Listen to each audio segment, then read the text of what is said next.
आज है 11 जुलाई 2021।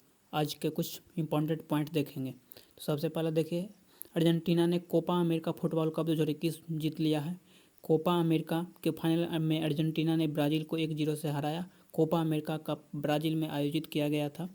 Lionel Messi ने नेमार को कोपा अमेरिका 2021 का सर्वश्रेष्ठ खिलाड़ी चुना। फाइनल मैच का विजय गोल पेरिस सेंट जर्मेन के स्टार एंजल डी मारिया को दिया गया। ये हमने तो देख लिया। मैच का इकलौता गोल मारियो ने किया, जिन्हें प्लेयर ऑफ द मैच चुना गया। लियोन मेसी ने टूर्नामेंट में 4 गोल दागे और उन्हें बेस्ट प्लेयर चुना गया। मार्टिनेज गोल्डन ग्लोब जीतने वाली अर्जेंटीना के पहले गोल कीपर बने। एशियाई भारोत्तोलन चैंपियनशिप में 2020 में पदक तालिका में भारत 8वें स्थान पर है। चैंपियनशिप ताशकंद उज्बेकिस्तान में आयोजित हुई थी। भारत ने 2 पदक, 1 स्वर्ण पदक और 1 कांस्य पदक जीता है। प्रतियोगिता में चीन कुल 16 पदकों के साथ शीर्ष पर रहा। झिली दलवेरा ने महिलाओं को 45 किलोग्राम वर्ग कांस्य जीता है। याद रखिएगा आप लोग, ये पूछे जा सकते हैं कि भारत की किसने 45 किलोग्राम वर्ग कांस्य जीता है, तो मेरा भाई ने। नेक्स्ट है, देखिए, महिला फुटबॉल एशियाई कप 2020 का आयोजन अगले साल किस देश में किया जाएगा। ये तो भारत में होंगे। ये आप लोग याद रखिएगा कि पूछ सकते हैं कि महिला फुटबॉल एशियाई कप 2022 का आयोजन अगले साल किस देश में किया जाएगा, तो ये भारत में होगा। ये भी आपको पूछे जाएंगे। नेक्स्ट है, 1 से 7 जुलाई को मनाया गया वन महोत्सव सप्ताह। जुलाई के प्रथम सप्ताह को प्रतिवर्ष यह वन महोत्सव मनाया जाता है। उद्देश्य है पेड़ों की कटाई के कारण वन जीवों और वनवासियों पर पड़ने वाले प्रभाव के बारे में लोगों को जागरूकता बढ़ाना। तत्कालीन पर्यावरण मंत्री रफ़ी अहमद किदवई द्वारा वर्ष 1950 में राष्ट्रीय स्तर पर पहला वन महोत्सव सप्ताह मनाया गया था। तो ये भी आप लोग याद रखिएगा कि पहला वर्ष कब मनाया गया था वन महोत्सव सप्ताह, तो 1950 में। तो ये आप लोग याद रखिएगा, और किस जागरूकता में मनाया जाता है जो भी। नेक्स्ट है, 11 जुलाई को कौन सा दिवस मनाया जाता है, तो 11 जुलाई को विश्व जनसंख्या दिवस मनाया जाता है।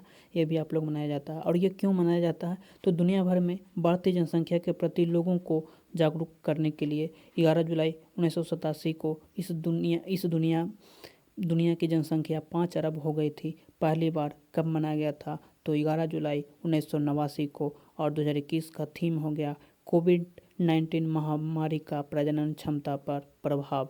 तो आप लोग याद रखिएगा कि ये कब पहली बार मनाया गया था, तो 11 जुलाई 1989 को। और 11 जुलाई 1987 को इस दुनिया में की जनसंख्या 5 अरब हो गई थी। और 2021 की सबसे महत्वपूर्ण थीम आप लोग याद रखिएगा, कोविड-19 महामारी का प्रजनन क्षमता पर प्रभाव।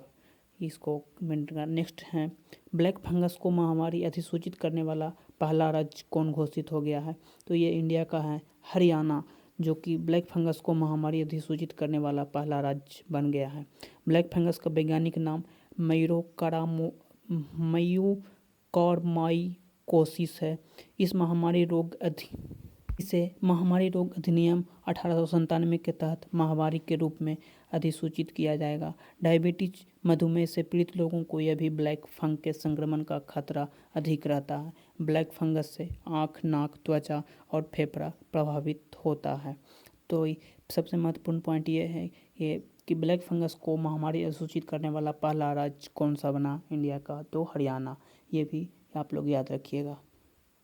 चलिए नेक्स्ट देखते हैं। नेक्स्ट है, पश्चिम बंगाल में विधान परिषद के गठन का निर्णय ले लिया गया है। यानी अब विधान परिषद का गठन पश्चिम बंगाल में किया जाएगा, तो ये आप लोग याद रखिएगा। पश्चिम बंगाल में पूर्व में विधान परिषद थे, जिसे 1969 में समाप्त किया था। अनुच्छेद 169 राज्यों में विधान परिषदों का सृजन करता है, और अनुच्छेद 171 विधान परिषदों की संरचना के विषय में उपबंध विधान परिषद एक अस्थायी सदन है। वर्तमान में 6 राज्यों आंध्र प्रदेश, बिहार, महाराष्ट्र, कर्नाटक, तेलंगाना और उत्तर प्रदेश में विधान परिषद का अस्तित्व है। तो ये आप लोग याद रखिएगा कि अब पश्चिम बंगाल में भी विधान परिषद के गठन का निर्णय ले लिया गया है। वर्तमान में 6 राज्य में है विधान परिषद। तो ये कौन कौन है, एक बार आप फिर देख लीजिए। आंध्र प्रदेश, बिहार, महाराष्ट्र, कर्नाटक, तेलंगाना और उत्तर प्रदेश। तो ये आप लोग याद रखिएगा। और अनुच्छेद भी याद रखिएगा, 169 में राज्यों में विधान परिषदों का सृजन होता है। और अनुच्छेद 171 विधान परिषद के संरचना के विषय में उपबंध बतलाता है।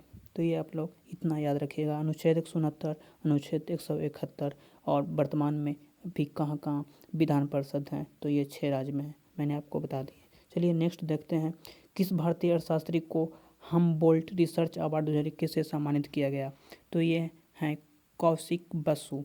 तो ये भी आप लोग को एग्जाम में पूछे जा सकते हैं कि हमबोल्ट रिसर्च अवार्ड 2021 किसे सम्मानित किया गया है। तो ये हैं कौशिक बसु, भारतीय अर्थशास्त्री। नेक्स्ट हैं स्वानंदन किरकिरे, हिंदी अकादमी के उपाध्यक्ष बन गए हैं। तो भी आप याद रखिएगा, पूछे जा सकते हैं हिंदी अकादमी के उपाध्यक्ष कौन बने हैं। तो स्वानंदन किरकिरे। नेक्स्ट है, देखिए, चौथी बार अंतरिक्ष में पड़े भारतीय कदम। ये हैं सिरसा बांदला, जो कि इंडिया के ही हैं। और ये चौथी बार अंतरिक्ष में पड़े भारतीय कदम महिला बन गए हैं।